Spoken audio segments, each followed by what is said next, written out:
Samsung has just introduced the Galaxy A36 5G, the successor to the Galaxy A35 5G, continuing its push in the mid-range smartphone market for 2025. But how much of an upgrade is it? Let's take a closer look at the differences between these two devices and see what has changed. First, let's talk about the design. One of the most noticeable changes is that the Galaxy A36 is significantly thinner, measuring just 7.4 millimeters compared to the 8.2 millimeters thickness of its predecessor. This makes the device sleeker and easier to handle. Another key design shift is the introduction of a unified camera island, which replaces the separate camera lenses seen on the Galaxy A35. While this might not be a game-changing improvement, it does give the phone a refreshed look that distinguishes it from its predecessor. The display has also seen some improvements. The Galaxy A36 features a slightly larger 6.7-inch screen compared to the 6.6-inch display on the A35. More importantly, it boasts a much brighter panel with a peak brightness of 1200 nits, significantly higher than the 500 nits offered by the A35. This should make for a better viewing experience in bright environments. The display is expected to retain the Super AMOLED panel and dynamic refresh rate, though it remains uncertain whether it will be a 60-120Hz or a smoother 10-120Hz refresh rate.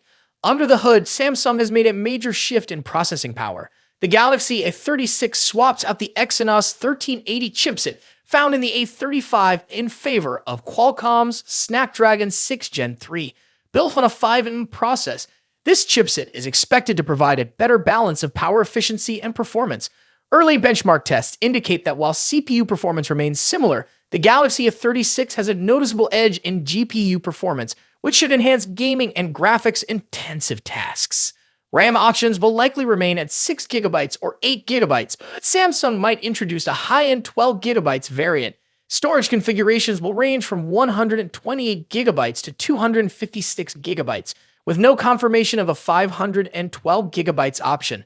Thankfully, a microSD card slot is available for those who need extra storage. Software support is another area where the Galaxy A36 shines.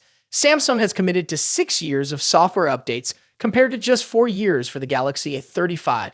This extended support makes the A36 a more future-proof device, ensuring security and feature updates for years to come. Moving on to the cameras, the hardware setup remains mostly unchanged. The Galaxy A36 retains a 50-megapixel main camera, an 8-megapixel ultra-wide sensor, and a 5-megapixel macro camera. The front-facing camera sees a minor downgrade from 13-megapixel to 12-megapixel, while Snapdragon processor, extended software support, and faster charging all add up to a solid package. For those looking for a reliable mid-range smartphone in 2025, the Galaxy A36 5G is shaping up to be a compelling choice. While it doesn't revolutionize the mid-range market, it refines what was already a solid device and makes it even better. Whether you're upgrading from an older model or choosing between the A35 and A36, the new Galaxy A36 is well positioned as one of the best value mid-range phones of the year.